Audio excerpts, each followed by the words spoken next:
Bon mercredi à tous, bienvenue à une chronique sur ce que j'ai appris sur les hommes en étant travailleuse du sexe. Aujourd'hui, j'ai envie de vous parler de beaucoup d'hommes, de clients que j'ai rencontrés dans ma vie, ne venaient pas nécessairement se faire masser parce qu'ils avaient besoin de sexe, mais parce qu'ils avaient besoin d'attention. Donc, je vous invite à faire un petit j'aime si vous aimez la vidéo d'aujourd'hui. Vous pouvez également vous abonner à ma chaîne si ce n'est pas déjà fait, me laisser des commentaires, j'aimez-vous pas, et vous pouvez également m'écrire en privé. J'espère que vous avez aimé la vidéo d'aujourd'hui.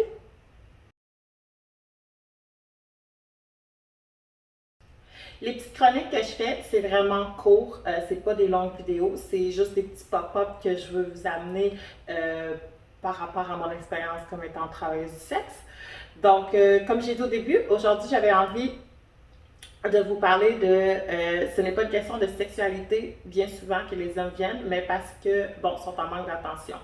Pour la chronique d'aujourd'hui, on va prendre le travail de masseuse érotique, parce que aussi c'est l'un de ceux que je connais le mieux. Donc, ça m'est arrivé énormément souvent, comme étant masseuse, de faire des séances avec des clients où c'est que littéralement, il n'y avait aucune activité sexuelle. Le monde pense qu'on couche avec une dizaine de personnes par jour, puis c'est juste ça qu'on fait, puis c'est comme ça qu'on fait notre argent aussi. Ben, surprise, c'est faux. Je m'est arrivé énormément souvent de seulement offrir le massage et de discuter avec le client ou encore tout simplement de lui donner de l'attention. Quand je dis attention, je parle de les hommes célibataires. Je parle de les personnes âgées qui, bon, sont veufs ou qui sont tout seuls, tout simplement. Je parle aussi, désolée de ce que je veux dire, mais bon, du monde en couple, mais que pour X raison, ça va plus bien dans leur couple, donc ils sont à la recherche d'une certaine attention. Il y a plein de catégories. Donc oui, c'est arrivé pendant des séances, bon, que je rentre en salle, je me présente, ok, je lui explique comment que moi je fonctionne, on échange un petit peu, puis en toute honnêteté, le client va me dire, écoute, moi je ne prendrai pas d'extra, et c'est correct parce que je veux dire, ils sont littéralement pas obligés de prendre des extras, mais inquiète-toi pas, je te fais quand même à la fin. Puis, ben, finalement, ça finit juste que, bon, il va vouloir me masser parce que ça fait peut-être longtemps qu'il n'a pas touché une femme, parce qu'il était parti dans le Nord pendant 3 mois, puis il vient de revenir, parce que bon, il est en couple, mais il est en chicane avec sa blonde, puis il se touche plus l'un et l'autre. Fait qu'il y a beaucoup de clients qui venaient juste pour masser des filles, toucher la peau, toucher une femme, ou sinon, ils voulaient juste se faire masser aussi.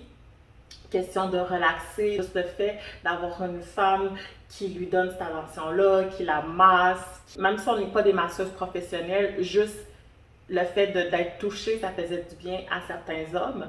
J'ai aussi un client que j'adorais, mon Dieu, pas juste parce qu'il était payant, mais en tant que personne aussi. Lui, il venait me voir, là, puis on passait toute la séance couché sur le matelas à discuter.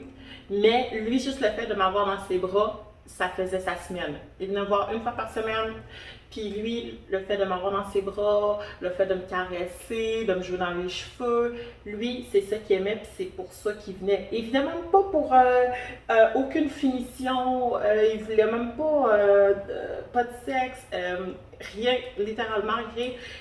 Extrêmement respectueux, le monsieur, c'était un amour. En plus d'être payant, en plus d'avoir un bon vocabulaire, on avait des belles discussions. J'ai vraiment apprécié tous mes moments avec ce monsieur-là.